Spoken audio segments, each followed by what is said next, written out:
ভোজন রসিক বাউন্ডুয়ের চ্যানেলে জানাই তোমাদের সকলকে স্বাগত। আশা করি তোমরা সকলে খুব খুব ভালো আছো এবং সুস্থ আছো। কালকে জগন্নাথ টেম্পল, জগন্নাথ মন্দিরে পুজো, ভোগ, দর্শন সমস্ত কিছু হওয়ার পরে আজকে সকালে আমি চলে এসেছি সি বিচে। আজকে আমার শরীরটা একটু বেটার আছে, মাইগ্রেনের প্রবলেমটা নেই, সেহেতু ভেবেছি আজকে চান করবো। আর এই দেখতে পাই, এটা আমরা অ্যাকচুয়ালি স্বর্গদুয়ারে নেই, স্বর্গদুয়ারের থেকে অনেকটা এগিয়ে আর কি, মানে পিছিয়ে, সরি, মানে যেখানে একটু ভিড়টা কম। স্বর্গদুয়ার থেকে কম্পারেটিভলি যদি তুলনা করা হয়, স্বর্গদুয়ার থেকে এখানে ভিড়টা একটু কম, বাট লোকের জনসমাগম বিশাল, দেখতেই পাচ্ছেন। আর ওখানে সবাই ছাতা টাঙিয়ে, বিশাল রোদও রয়েছে এখানে। আর ওইদিকে সমস্ত সমুদ্রের ঢেউ একের পর এক পারে এসে ভাঙছে। আমি দেখাচ্ছি ভালো করে ব্যাক সাইডটা, মানে সমুদ্রের দিকটা আমি ভালো করে দেখাচ্ছি। এই হচ্ছে সমস্ত পতাকাগুলো টাঙানো সি বিচে। কিসের পতাকা আমার কোনো আইডিয়া নেই। যাই হোক, বিশাল এরিয়া জুড়ে, চত্বর জুড়ে এখানে লোকের কিন্তু জনসমাগম হয়েছে। এখন 12টা 15 বাজে, সবাই কিন্তু নেমে গেছে জলে। আমাদের লোক এখনও অবশ্য পৌঁছয়নি, তো ধীরে ধীরে তারাও চলে আসবে। এখানে সমস্ত উড বিচরণ করছে, বেশ কিছু উড এখানে রয়েছে, ঘোড়া রয়েছে রাইডিংয়ের জন্য। আরও দূরে দেখা যাচ্ছে একটা বোট, জানি না কতটা আমি দেখাতে পাচ্ছি, ওগুলো হচ্ছে মাছ ধরার বোট। এছাড়া কিছু কিছু স্পিড বোটও এখানে ঘুরছে, এই মুহূর্তে দেখতে পাচ্ছি না। তো যাই হোক, বিশাল চত্বর জুড়ে এইভাবে সবাই জনসমাগম হচ্ছে, খুব আনন্দ করছে। এবং আমিও আস্তে আস্তে স্নান করব, কারণ একদিন তো স্নান করতেই হয়, আর সমুদ্রে এসে স্নান করবো না তা কী করে হয়। যাই হোক, এবার সমুদ্রে আমরা নামবো, তখন তো আর ভিডিওগ্রাফি করা যাবে না, তাই আগেই একটু করে নিলাম। দেখা যাক, তুমি কিছু বলবে অঙ্গনা? কিছু বলবে?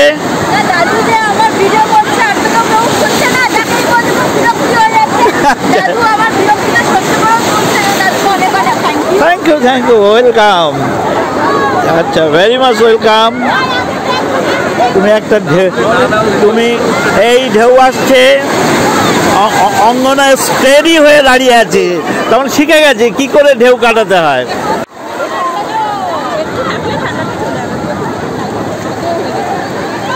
এই মুহূর্তে রয়েছি অতিথি হেরিটেজে, আমাদের হোটেলে রয়েছি, হোটেলের একদম গ্রাউন্ড ফ্লোরে। এই আমাদের গ্রাউন্ড ফ্লোরটা দেখাই একটু। এই হচ্ছে আমাদের গ্রাউন্ড ফ্লোর, আর এই হচ্ছে আমাদের অতিথি হেরিটেজ হোটেল, যেখানে আমরা রয়েছি। আমাদের স্নানের পর্ব শেষ হয়েছে, ভালো মতো স্নান করেছি আমরা সবাই, 1-1.5 ঘন্টা বেশি স্নান করেছি। তারপর ডাব খাওয়া হলো, খুব মজা হয়েছে। আর আমি আর বাবা তো অনেক দূর চলে গেছিলাম, তো বেশ ভালো রকম মজা হয়েছে। কালকে তো স্নান করতে পারিনি আমার মাইগ্রেনের পেনের জন্য, তো সেই কষ্টটা পুষিয়ে নিয়েছি। জানি না কালকে স্নান করতে পারবো কিনা, দেখা যাক, সময় বুঝে ব্যবস্থা। তো এরপর আমরা খেতে যাব দুপুরে। তারপরে ইচ্ছে আছে পুরী লোকাল যে সাইট সিনগুলো, ওগুলো দেখার, দেখি কোথায় কীভাবে যাওয়া যায়। তো সবাই আসছে, এবার আমরা খেতে যাব। এখানে 16 আনা বাঙালি বলে একটা রেস্টুরেন্ট রয়েছে, ওই 16 আনা বাঙালিতে আমরা এবার আজকে খাবো। আর দেখা যাক কী কী খাই, খেয়ে দিয়ে তারপর আমরা ঘুরতে বেরোবো। তারপরে দেখা হচ্ছে। এখন এই মুহূর্তে আমরা একটুখানি লোকাল সাইট সিইংয়ের জন্য বেরোচ্ছি। আর 16 আনা বাঙালিতে খাওয়া বলেছিলাম, সেই ভাগ্য জোটেনি, কারণ সেই আমাদের কলকাতার পুজো মণ্ডপে যেমন রেস্টুরেন্টগুলো ভিড় হয়, নাম লেখাতে হয়, সেই অবস্থা, অনেকক্ষণ দাঁড়িয়ে থাকতে হতো। মানে এইরকমও হয় যে পুরী সি বিচে যে এরকম লাইন দিয়ে খেতে হবে, সেই জন্য আমরা খাইনি 16 আনা বাঙালিতে, আমরা আমাদের হোটেলেই খেয়েছি। হোটেল অতিথি হেরিটেজের যে মাল্টি কুইজিন রেস্টুরেন্ট, ওখানেই খেয়েছি। আজকে বাঙালি খানা খাওয়া হয়েছে, ভাত, ইলিশ মাছ দিয়ে খেয়েছি আমরা সবাই। আর কিছু মানে সবাই ভেজ নন ভেজ সব মিলিয়ে মিশে খাওয়া হয়েছে। তো এখন আমরা একটু লোকাল সাইট সিইংয়ের জন্য বেরোবো।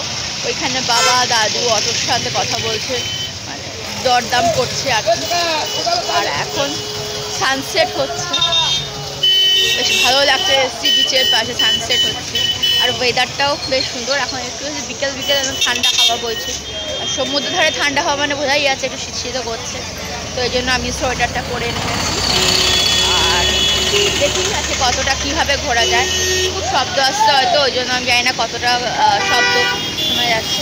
গাড়ির প্রচণ্ড আওয়াজ, এই যে গাড়ি যাচ্ছে, সব অটো টোটো, এই যে সব গাড়ি যাচ্ছে। আর ওই দিকে সানসেট হচ্ছে, আমি জানি না কতটা দেখাতে পারছি। ওই যে সানসেট,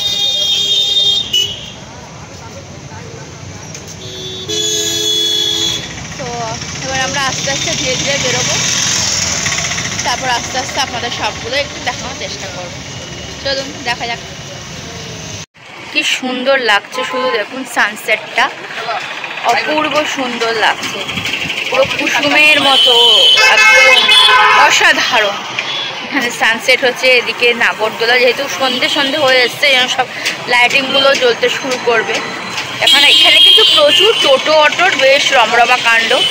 আর এখন যেহেতু সিজন চলছে, এরাও বেশ দর্শনার্থীদের মুরগি করেই ভালো মতো টাকা নিয়ে নিচ্ছে। তো আবার অফ সিজনে হয়তো কিছুটা ঠিকঠাক হবে। যাই হোক, সানসেটটা দেখে আমার মন ভরে গেল, কারণ আমরা তো সবসময় আমাদের বাড়ি থেকেই দেখি সানসেট। তো সমুদ্রের ধারে সানসেট দেখার এক অন্য অভিজ্ঞতা। তো যাই হোক, এই যে সানসেট হচ্ছে, বেশ ভালো লাগছে। এবার আমরা ধীরে ধীরে একটু অটো করে যাব লোকাল সাইট সিইংগুলোর জন্য। চলুন, লেটস গো। গম্ভীরা স্বর্গদ্বার যাওয়ার পথে বালিশাহীতে জগন্নাথ মন্দিরের দক্ষিণ পূর্বে অবস্থিত। এই স্থানটি কাশী মিশ্রের বাড়ি বা রাধাকান্ত মঠ নামেও পরিচিত। সন্ন্যাস গ্রহণের পর মহাপ্রভু যখন জগন্নাথ পুরীতে আসেন, তখন তিনি সর্বভৌম ভট্টাচার্যের বাড়িতে থেকে যান। কিন্তু তিনি দক্ষিণ ভারত সফর করার পর পুরীতে ফিরে এসে তিনি কাশী মিশ্রের বাড়িতে থেকে যান। কাশী মিশ্র রাজা প্রতাপ রুদ্রের রাজগুরু ছিলেন এবং রাজা তাকে মন্দিরের কাছে একটি বড় বাগান সহ একটি বাড়ি উপহার দিয়েছিলেন। রাজা প্রতাপ রুদ্র ছিলেন শ্রী চৈতন্য মহাপ্রভুর একজন মহান ভক্ত।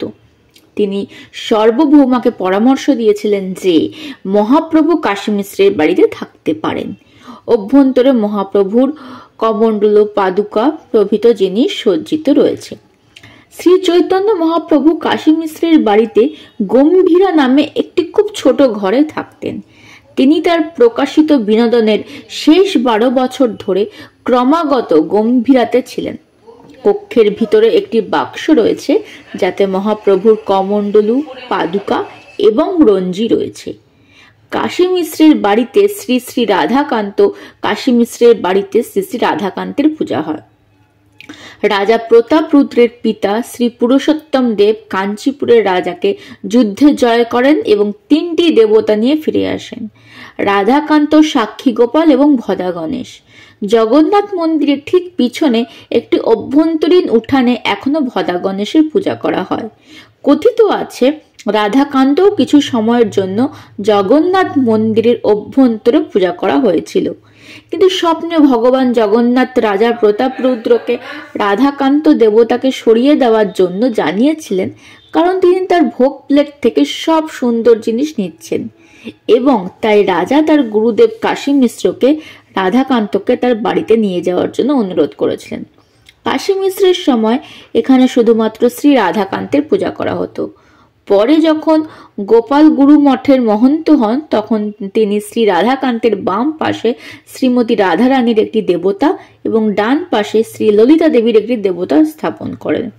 তিনি রাধাকান্তের বাম ও ডান দিকে গৌরাঙ্গ ও নিত্যানন্দ নাচের দেবতাও প্রতিষ্ঠা করেছিলেন।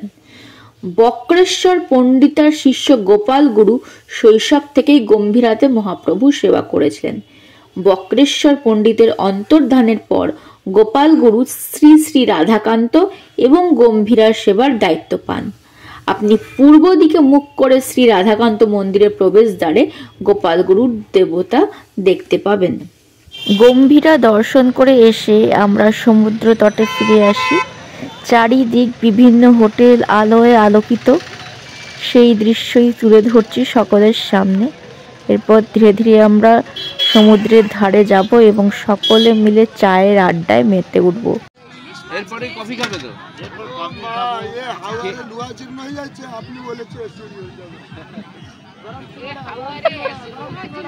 আরে খাও খাও, ভালো লাগবে। আমরা টেস্ট আছে, হ্যাঁ হ্যাঁ টেস্টি আছে, খাও। লেবু একটা খা, হ্যাঁ একটা খা। কাকু এখন সিঙ্গারা দিচ্ছে সবাইকে, আমি এবার একটা নেব।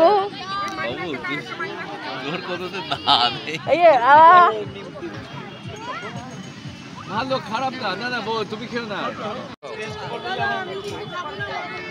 খাবে না?